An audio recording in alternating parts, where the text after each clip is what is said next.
네, CTS는 올해를 되돌아보면서 한국교회가 주목한 우리 사회 전반을 살펴보고 있습니다. 오늘은 그 첫 시간으로 교육 현장으로 가보겠습니다. 네, 취재기자와 함께 짚어보겠습니다. 유현석 기자, 올 한 해 한국교회가 주목한 교육국의 이슈 어떤 게 있을까요? 네, 무엇보다 지난 6월 13일 지방선거와 함께 교육감 선거가 열려서 이슈가 됐는데요. 예. 4년 동안 각 교회 교육 정책을 이끌어갈 수장들이기 때문에 한국교회 또한 관심을 갖고 결과를 지켜봤습니다. 네. 특히 기독교학교 교육연구소와 기독교학교 정상화 추진위원회가 6.13 전국 교육감 선거를 앞두고 2018 교육감 선거 후보 정책 질의를 진행했는데요. 기독교학교의 현황을 개선하고 정상화를 추진하고자 12가지 정책 질문 항목을 만들어서 전국 교육감 후보들에게 질문했습니다. 예. 기독교학교에 대한 정책이 연결되어 있어서 학계와 학교 현장에서 중요하게 여겼던 부분입니다. 네. 자, 그러면 기독교 교육계는 교육감 후보자들에게 어떤 질의를 했습니까?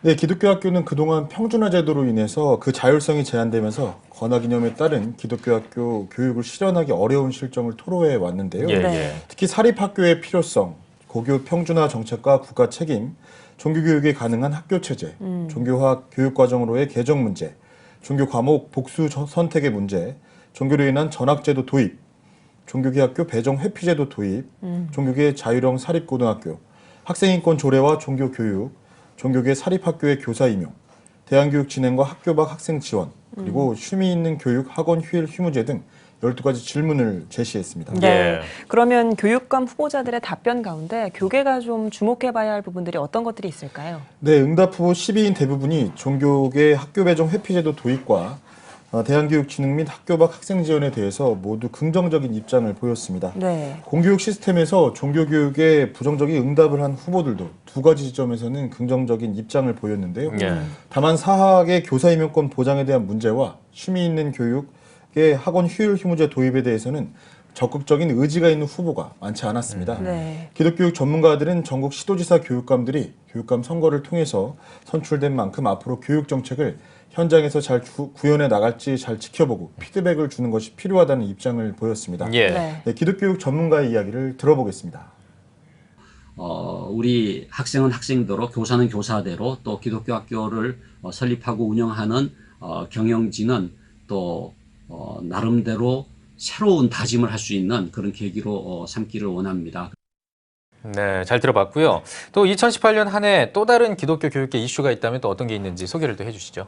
네, 8월 17일 대학 수학능력시험 상대평가 및 정시율 확대를 골자로 한 2022학년도 대입제도 개편안이 발표된 것 또한 예. 올 한해 기독교육계를 달군 이슈인데요. 예. 개편안은 학생의 적성과 진로를 충분히 고려하지 않고 성적 위주의 한 줄 세우기 교육을 탈피하지 못했다는 지적을 받게 됐습니다. 네. 예. 숙명여고 시험지 유출 논란이 커지면서 교육계에선 학생부 종합전형의 공정성과 고교 내신 평가의 신뢰성 제고 방안이 또한 이슈로 떠올랐습니다. 예. 네. 그러면 기독교 교육계의 반응은 좀 어땠나요?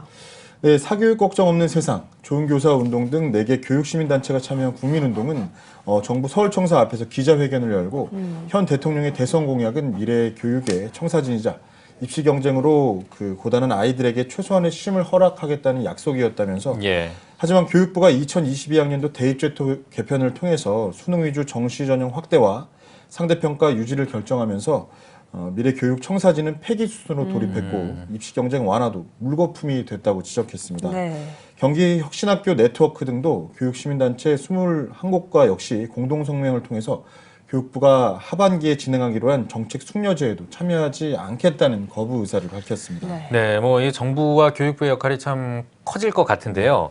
어떠한 대안을 가지고 있는지도 좀 소개해 주시죠. 네, 그렇습니다. 기독교 교육단체들은 교육부는 철학과 방향성을 갖고 각계각층의 의견을 수렴하면서 정책을 결정해야 하고 그 결과에 대한 책임을 져야 한다면서 예. 학부모와 시민단체가 위원으로 참여하는 시민사정관제를 반영한 공정관리위원회를 운영하는 것, 그리고 학교 생활기록부의 신뢰성을 제고하는 방안 등을 대안으로 꼽았습니다. 네.